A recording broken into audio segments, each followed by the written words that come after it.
Estas férias leve o observador no bolso. Na praia, no campo ou entre viagens, acompanhe toda a atualidade sem limites. Assine com 40€ de desconto e habilite-se a ganhar uma estadia de 2 noites num dos hotéis boutique da Small Portuguese Hotels. Este verão, desligue da rotina, não da informação. Assine em observador.pt. Na Rádio Observador.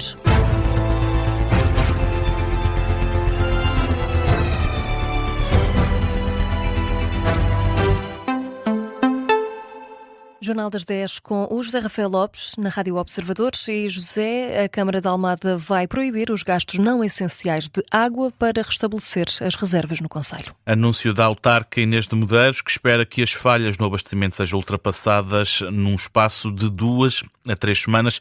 A Presidente da Câmara revela ainda que está em curso já a criação de um sistema de distribuição de água por cisternas para as zonas mais críticas e para os equipamentos mais vulneráveis, e garante Inês de Medeiros que o município vai reforçar as ações de fiscalização. Portanto, vamos ter que ser ainda mais rigorosos e proibir mesmo qualquer rega, não é apenas a pública, a privada. Por outro lado, também já estamos a pôr em marcha todo um sistema de distribuição de água por cisterna para as zonas mais críticas, para poder fornecer água às populações e, naturalmente, mais uma vez, garantindo sempre o fornecimento de água aos equipamentos mais frágeis. E também, é verdade, também vamos lançar uma grande campanha de fiscalização a tudo o que seja desvio indevido de água. O anúncio da autarquia surge depois da Ministra do Ambiente ter dito hoje que Almada é o município com maiores perdas de água do país, perdas na casa dos 35%, é o que diz Maria da Graça Carvalho, que sublinha ainda as necessidades de manter e investir na rede. Almada é talvez o município com maior perdas de água, tem muito acima da média, perto de mais de 35%, portanto há ali uma necessidade de manutenção e de investimento que é importante fazer. As palavras de Maria da Graça Carvalho, Ministra do Ambiente em Évora, a dar conta dessas perdas de água no país. André Ventura diz que o Chega vai acompanhar a moção de censura do PSD à Câmara de Almada. O líder do Chega pede esclarecimentos. André Ventura quer ouvir quer a Presidente da Autarquia, Inês de Medeiros, quer a Ministra do Ambiente, Maria da Graça Carvalho. O Chega vai acompanhar a moção de censura apresentada pelo PSD ao Executivo de Almada, através dos seus autarcas, mas também devemos exigir à Presidente da Câmara de Almada, a doutora Inês de Medeiros, porque é que só ontem o Sr. Presidente da Câmara se dignou a pedir ajuda e pedir a intervenção governamental. E também porque é que a Sra. Ministra do Ambiente, que diz que não recebeu nenhuma informação sobre o sucedido, mas há dias que nos jornais, nas televisões, nas agências informativas, nos autarcas, se sabe que não há água, que não há abastecimento e que há dificuldades severas de acesso em muitas partes do concelho. Palavras de André Ventura, líder do Chega, esta tarde em conferência de imprensa na sede nacional do partido, a dizer que vai acompanhar a moção de censura do PSD à Câmara de Almada. 12 dos 15 feridos assistidos no Hospital de Amadora Sintra depois de um acidente com um autocarro já tiveram alta. Este acidente aconteceu de manhã em Agualva Cacém. 12 pessoas já receberam alta. Há ainda 3 que continuam a ser observadas nos serviços de urgência geral. Este acidente envolvendo um autocarro provocou 2 mortos, deixou 20 pessoas feridas. O comandante da divisão da PSP de Sintra, Francisco Alves, confirmou aos jornalistas no local que as autoridades vão investigar as causas deste despiste que provocou pelo menos 2 mortes. Mudamos de tema. O Ministro da Educação rejeita novas alterações ao calendário dos exames nacionais. Fernando Alexandre diz que não há motivos para novas mexidas e explica que as mudanças que foram feitas foram preventivas. Neste momento não vemos razão nenhuma para alterar o calendário de 17, que eu devo dizer foi mudado por precaução e por respeito aos professores, tendo havido uma diminuição pelo atraso na disponibilização das respostas para correção pelos professores, que não podíamos estar a comprimir o tempo de correção porque isso iria gerar pressão sobre os professores.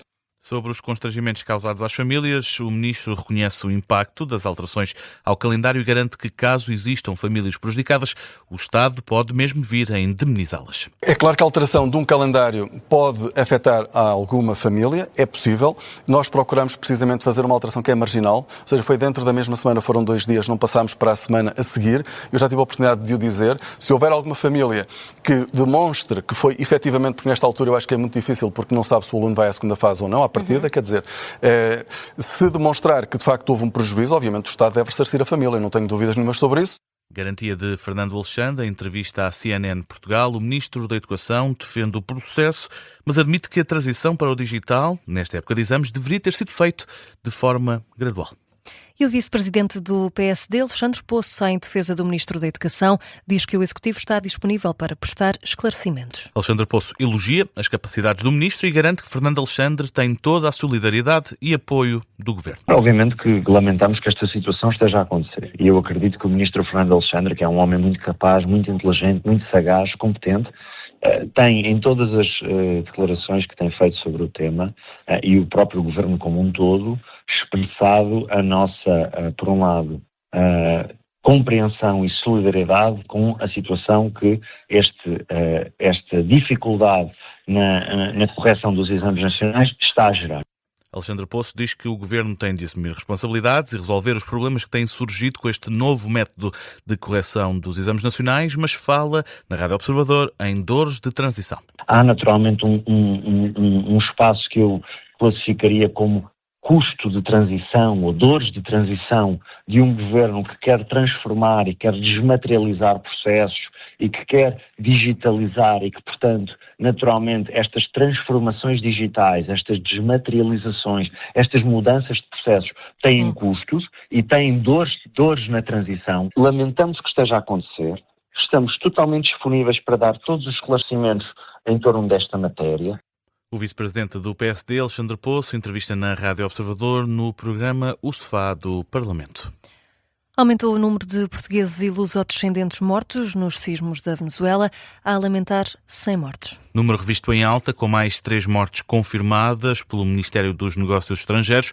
O total dá conta de 100 de mortes de cidadãos portugueses e lusodescendentes depois desses 2 sismos que atingiram a Venezuela no dia 24 de junho. Há ainda 59 desaparecidos. A informação é dada pelo Ministério dos Negócios Estrangeiros. Entre estas 100 pessoas estão 18 crianças e 82 adultos, sendo que os sismos registados na Venezuela causaram pelo menos 3.500 mortos.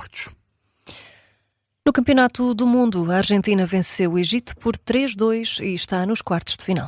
A seleção argentina entrou na reta final da partida a perder por 2-0, mas conseguiram a reviravolta. Messi voltou a marcar, é o 9º jogo seguido a marcar para o craque argentino em campeonatos do mundo. A seleção albiceleste segue em frente, ainda sem conhecer o adversário na próxima ronda. Vai sair do jogo entre a Colômbia e a Suíça, partida que está a ser acompanhada pelo João Lourenço. João, estamos já na segunda parte e para já mantém-se o nulo entre a Suíça e a Colômbia. E mantém-se também os 22 elegidos tanto por Néstor Lourenço como também por Murat Yakin. Não há, neste caso, há aqui uma alteração e neste caso é Dribil Sou que entrou para o lugar de Ardo Gezar, isto na equipa da Suíça.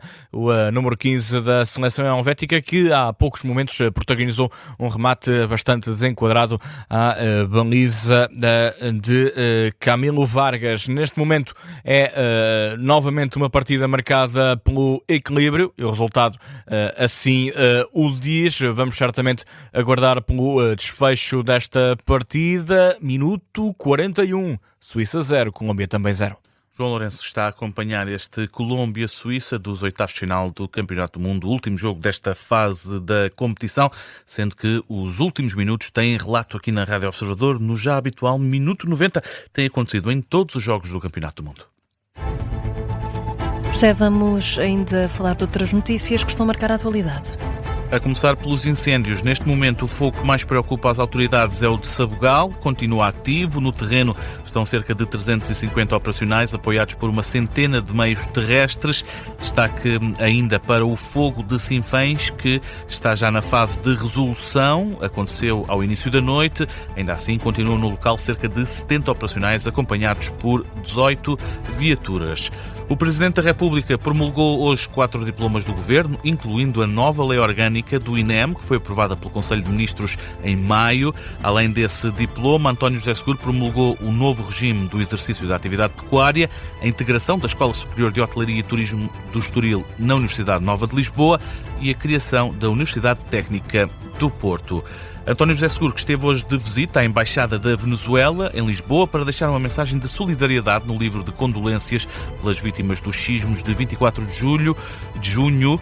António José Seguro esteve reunido com a Embaixadora da Venezuela, em Portugal. De acordo com uma nota publicada no site oficial da Presidência da República, o chefe de Estado lamentou a morte de mais de 3.000 pessoas, entre as quais uma centena de portugueses e luso-descendentes. Diz ainda António José Seguro que Portugal vai apoiar o povo venezuelano e deixou votos de rápidas melhoras a todos os feridos.